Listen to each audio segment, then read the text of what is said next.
ගම සහ නගරය අතර වෙනස දැනෙන්නේ ගමේ ජීවත් වෙලා නගරයට ගියපු කෙනෙක්ට විතරමයි. සුබ දවසක් ඉතින් ඔයාලට. ඔයා මගේ වීඩියෝ එකක් ඉස්සෙල්ලාමද බලන්නේ? එහෙනම් මගේ channel එකට ගිහිල්ලා අනිත් වීඩියෝස් බලලා මාත් එක්ක එකතු වෙන්න පුළුවන්. 2026 උදාවෙන් පස්සේ ඔන්න ඉතින් දන්නේම නැතුව හරිම ඉක්මනින් බක් මාසේ නැකත් කෙලියත් ඉක්මනින්ම ලං වුණා. අවුරුදු කියන්නේ අපි හැමෝම පවුලයත් එක්ක සමරන්න මග බලාගෙන ඉන්න දවසක්.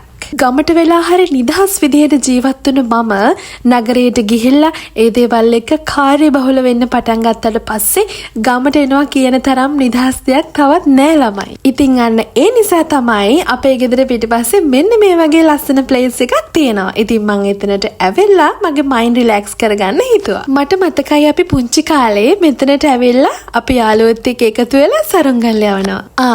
අපේ ගමේ කට්ටිය එකතු වෙලා මෙතන අවුරුදු උත්සවයකුත් තියන්න අමතක කරන්නේ නැහැ. අද මම මෙතනට ආවේ හොඳම ටයිම් එක. මොකද කියනවා නම් මේ වෙලාවේ අහස වැස්සට බර වෙලයි තිබ්බේ. ඒ කියන්නේ පොඩි මන්දාරමක් තිබ්බා. ඉතින් ඒ වෙලාවේ තිබ්බේ හරිම ලස්සන view එකක්. ඒ වගේම තමයි මට මගේ පුංචි කාලේ ආයෙත් මතක් කරලා දුන්නා. ඊට පස්සේ මම දුවලා ගෙදරට ඇවිල්ලා බත් චුට්ටක් කාලා දැන් මේ යන්නේ අම්මත් එක්ක කැවුම් හදන්න. මුං ඇට ටික දැක්කම ඔයාලට හිතා ගන්න පුළුවන්නේ අද අපි මුං කැවුම් තමයි හදන්න යන්නේ. ඉතින් මුං ඇට ටික අපි ඉස්සෙල්ලම් බැදගෙන මෙන්න මේ වගේ බ්ලෙන්ඩර් එකෙන් අපි ඒ ටික කොටා ගන්නවා. ඊට පස්සේ මෙන්න මේ වගේ පෙනේරයකට කොටාගත්තු මුං ඇට පිටි ටික දාගෙන හොඳට හලා ගන්න ඕනේ ළමයි. ඊට පස්සේ අපි මෙන්න මේ විදිහට ලිපත් හදා ගන්නවා. දැන් ඉතින් කියන්න එපා බිමද කැවුම් හදන්න කියලා. මේක ඉතින් අපේ අම්මගේ ක්‍රමේ. ඔන්න ඉතින් දැන් නම් ටික අඳුර වැටිගෙන එනවා. හැබැයි වහින්න වගේ තිබ්බට වැස්සේ නෑ ළමයි. මං හිතන්නේ ඒගොල්ලෝ අපිව රවට්ටනවද කොහෙද? නෑ. මං නම් හිතන්නේ වැසි දෙව්දුව කෝප වෙලා වෙන්නේ නැති. වැසි දෙව්දුව ගැන කල්පනා කර ඉන්න අතරේ අම්මා මට කතා කරලා කිව්වා පොල් ටිකක් ගාලා දෙන්න කියලා. ඕක ඉතින් සුපුරුදු වැඩේනේ. ඔයත් පොල් ගන්න එක්ස්පර්ට් කෙනෙක්ද? කමෙන්ට් එකක් දාගෙන යන්න. ඔන්න ඉතින් අපේ අම්මා වැඩ ටික පටන් ගත්තා. ඉස්සෙල්ලාම සීනි ටිකක් දාගෙන අපි පැණි එක හදා ගන්න ඕනේ.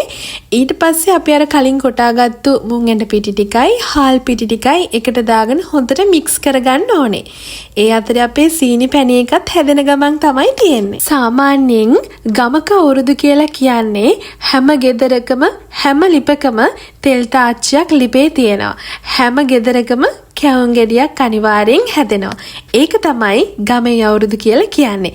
ඔන්න ඉතින් අපේ සීනි වලින් හදාගත්තු පැණි එකත් ගානට හැදෙමින් තමයි තියෙන්නේ. ඊට පස්සේ අපි හිමීට අර පැණියකට මික්ස් කරගත්තු පිටි ටික එකතු කරගන්න ඕනේ. ඊට පස්සේ මේ ටික හොඳට කවලම් කරගෙන අපි ලස්සන හැඩයට කපා ගන්න ඕනේ. වැසි දෙව්දුව ගැන කල්පනා කර ගාපු පොල් ටික තමයි දැන් අපිට වැදගත් වෙන්නේ.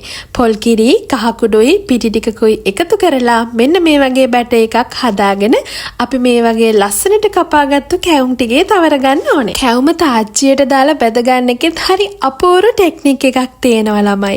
ඒක දන්න ඉතින් අම්මලම තමයි.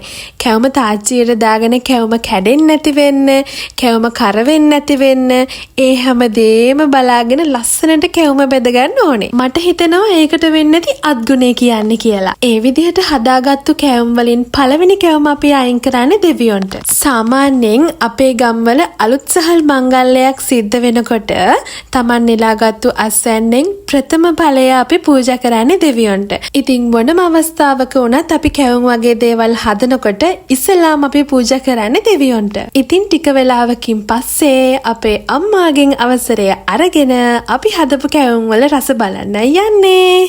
රස බලන්න දෙයක් නෑ ළමයි. අම්මා හැදුවා කියන්නේ ඉතින් කොහොමත් රසයි.